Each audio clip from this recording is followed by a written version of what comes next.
Hello, Rams. Welcome to another episode of Rams History, and today we are going to discuss the Counter-Reformation.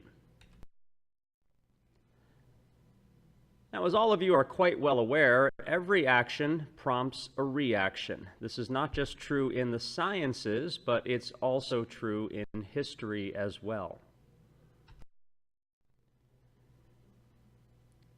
Martin Luther began his Reformation, and it spread from Luther to Calvin and Zwingli, and of course Protestants began popping up all across Europe in different areas.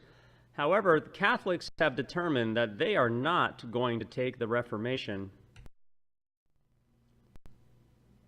lying down. The Catholic Church is going to fight back, it's going to launch a counterattack, and that counterattack is known as the Counter-Reformation. So the Counter-Reformation is the reaction to the action. It is the response to the Protestant Reformation. And the Catholic Counter-Reformation is going to have several goals and several methods that it will use to try to restore a level of Catholic dominance to religious matters in Europe. And there were about 4 parts to the Catholic Counter-Reformation. The first was known as the Council of Trent. There were also a number of religious orders established across Europe, the most important of which were the Jesuits.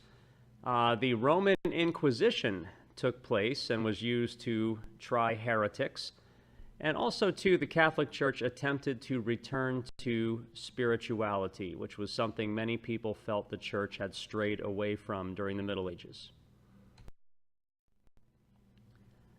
So let's take a look at the Council of Trent first. Now, this was a series of meetings that were held in the city of Trent between 1545 and 1563, so it was about an 18-year period or so. Now, this was not a continuous meeting. It was a series of meetings over that time period. And the Council of Trent did several important things as regards the Catholic Church and the Reformation. First of all, the Council of Trent made absolutely no concessions to the Protestants. Basically, what the Council of Trent affirmed is that Catholic doctrine was solid. There was nothing that they felt they needed to change. There was nothing there, no Protestant criticism that they felt was valid. So, for example, the 7 sacraments were upheld. The concept that salvation was achieved through both faith and works. The veneration of saints and holy relics was upheld. And, of course, also, too, the Vulgate Bible, which was written by St. Jerome, is upheld as the official Bible of the Church. And in addition, both the Bible and church tradition were held to be equally important. Remember, for example, that men like Luther said that all someone really needed was to read the Scripture for themselves. So, Council of Trent says no. Not only do you need the Bible, you also need the teachings and traditions of the Church. So Catholic doctrine is upheld, it's solid. There's nothing there we need to change in the face of Protestant criticism. Now, on the other hand, the Council of Trent also made some changes that, in a sense, acknowledged that the Protestants did have some points. For example, indulgences were kept, but they returned back to their original intent. The indulgence was meant to be something granted for a particular act. It was not meant to be something that could be sold as a fundraiser. So indulgences were kept by the Church as a part of their doctrine. However, their sale was now forbidden. It was now illegal to sell an indulgence. You might recall that one of the other problems facing the Church was that of uneducated priests, many of whom could not read Latin. The Church resolved this issue by establishing schools for priests that are known as seminaries. And the job of a seminary, of course, was to educate and prepare priests to become fully functioning members of the Catholic clergy. And this is something that's continued to this day. In fact, if you look at the Catholic Church today, the Catholic clergy is quite highly educated, and there are many members of the Catholic clergy who hold advanced degrees, not only in theology, but also in other topics as well. So this focus upon education that begins with the Counter-Reformation will continue and will become almost a permanent feature of the church.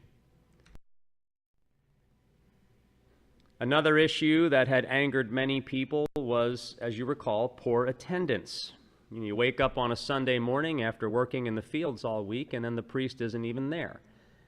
So one of the things the church focused on was attendance requirements. And so these things were tightened up. They tightened up attendance requirements. They tightened up residency requirements. For example, bishops were required to live within the boundaries of the area that they served.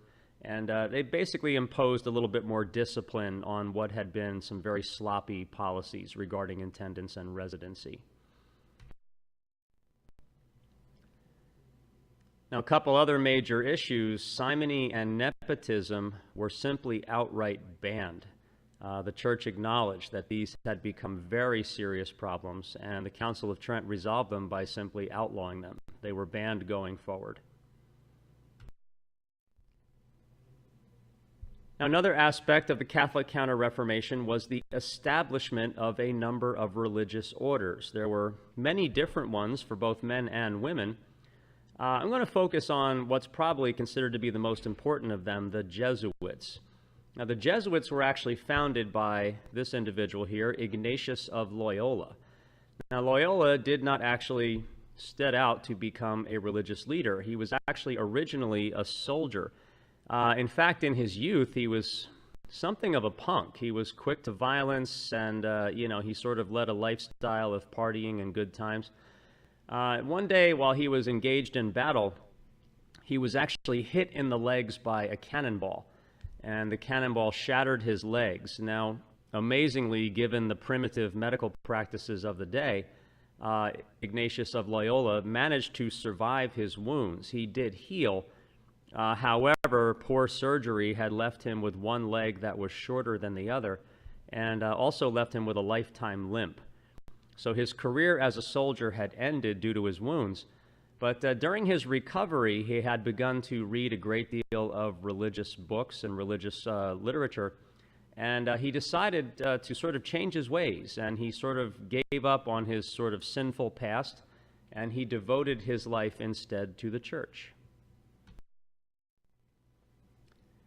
Now, Loyola sort of takes his discipline as a soldier and he then applies it to this Jesuit order that he is beginning.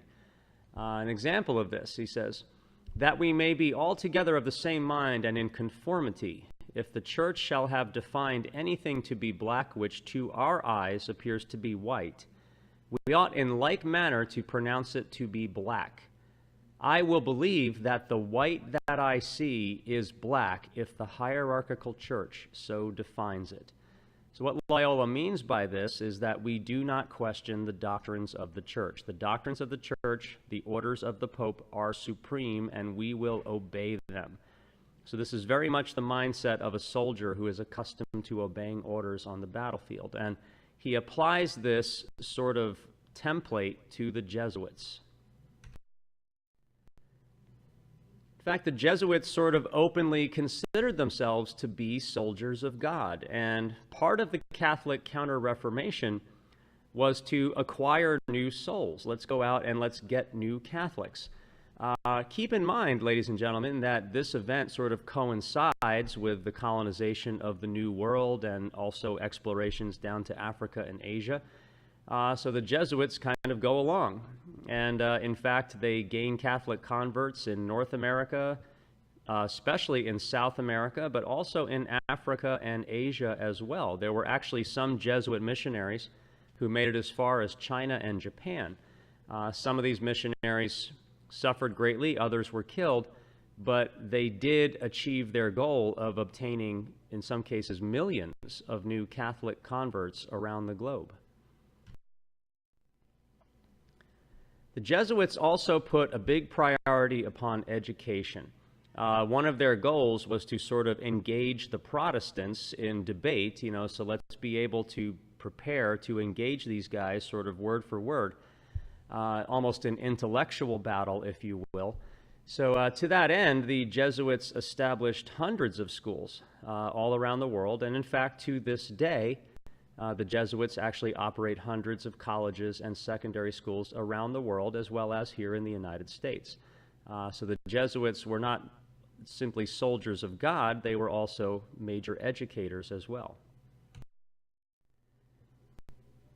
Now, another aspect or another point of this Catholic Counter-Reformation was the Roman Inquisition.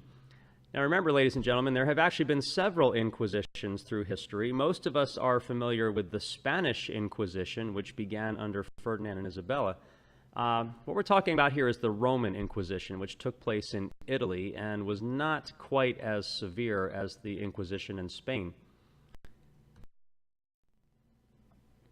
Now, essentially, the role of the Inquisition was to combat heresy, and of course, that also included Protestantism.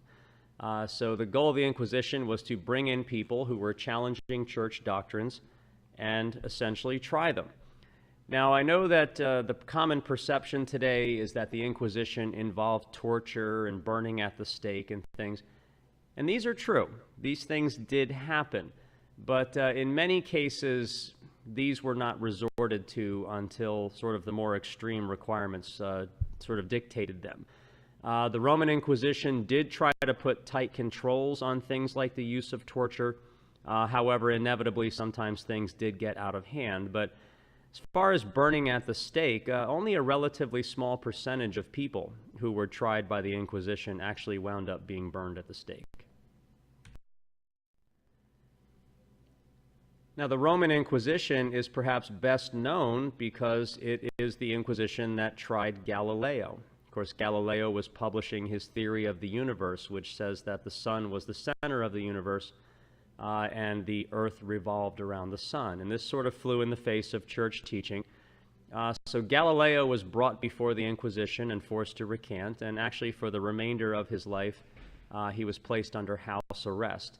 Now, of course, Copernicus actually avoided the Inquisition by dying shortly after his work was published, and in fact, there are some who believe that Copernicus deliberately published his work toward the end of his life for this very purpose. Now, another aspect of all this was called the Index of Forbidden Books. The church had a list of books written by various authors who it considered to be sinful, and good Catholics were not supposed to read these books. There were a number of authors included in here, obviously men like Martin Luther and other Protestants. Erasmus was on the Index of Forbidden Books, as was Sir Thomas More.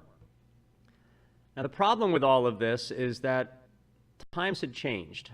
Back when books were handwritten, the threat of destroying books was effective, but things had changed. The printing press could now manufacture books, almost in a sense, as quickly as books could be burned or destroyed. So even though the church did put out this Index of Forbidden Books, and I'm sure there were many Catholics who complied with it, this concept that we can somehow stop an idea or stifle an idea is really no longer valid. It's difficult at this point, thanks to technology, to sort of bottle up these ideas like a genie. It simply can't be done anymore. The final aspect of the Catholic Counter-Reformation had to deal with the revival of spirituality. Now, you guys may recall we've discussed events like the Avignon Papacy and, of course, the corruption within the church, the focus on material wealth. And there was a widespread perception by many Christians across Europe that the church had strayed from its original mission. The original mission, of course, was that of saving souls, right? Let's get people into the church. Let's do what we can to help them achieve salvation. And many felt that the church had strayed from that. So, in a sense, the church has to try to get back to its roots. And that was an important aspect of the Counter-Reformation as well.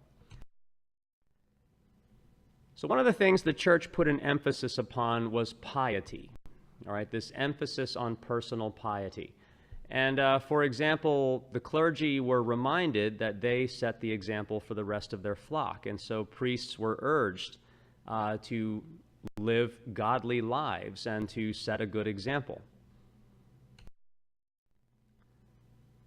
Some orders, again, to take an example of the Jesuits, made a point of returning to a very simple, almost austere lifestyle, much like that of the original apostles. So, for example, the Jesuits required their members to dress very plainly, to not stand out, and to live very simple lives. So simple food, simple shelter, especially those Jesuits who were missionaries overseas. They were expected to live much the same as the people that they were administering the faith to. Now, I do have to mention Baroque art. This was a new art style that emerged during the Counter-Reformation and actually was influenced greatly by the Counter-Reformation. Now, you may recall that many Protestants, for example, Calvinists, preferred their churches to be bare, almost barren of any kind of image. The Catholic Church, on the other hand, felt that art and music and architecture had a definite role to play, that they could help people sort of discover the faith and become awed by it. So Baroque art was really the art of the Counter-Reformation. For example, this painting here by Caravaggio, it's the placing of the crown of thorns, and as you can see, it's a very emotional painting. So the idea behind a Baroque art was to almost overwhelm the viewer with emotion and perhaps get them to sort of feel these feelings for the church. Much was the same with Baroque architecture. Baroque architecture was very sort of fussy, very ornate. But again, the idea here was to provoke almost like a sensual response to the viewer. So someone looking at this altar in a church, for example, would just simply be awed by the grandeur and the beauty. And in addition, this altar also sends another message. It also speaks about the power of the church as well. So again, the whole effect is to sort of overwhelm the viewer, not only with emotion for the faith, but also with a sense of the power of the church.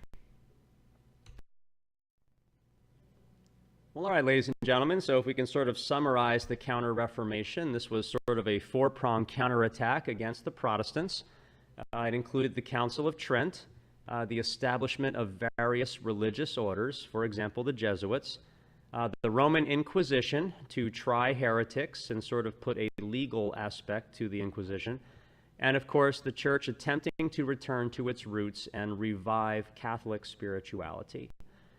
Listen, ladies and gentlemen, I do hope you enjoyed this look at the Counter-Reformation. I do thank you for visiting Rams History, and as one of my students did suggest, if you like this video, please like and subscribe to Rams History. Thanks, and we'll see you again soon.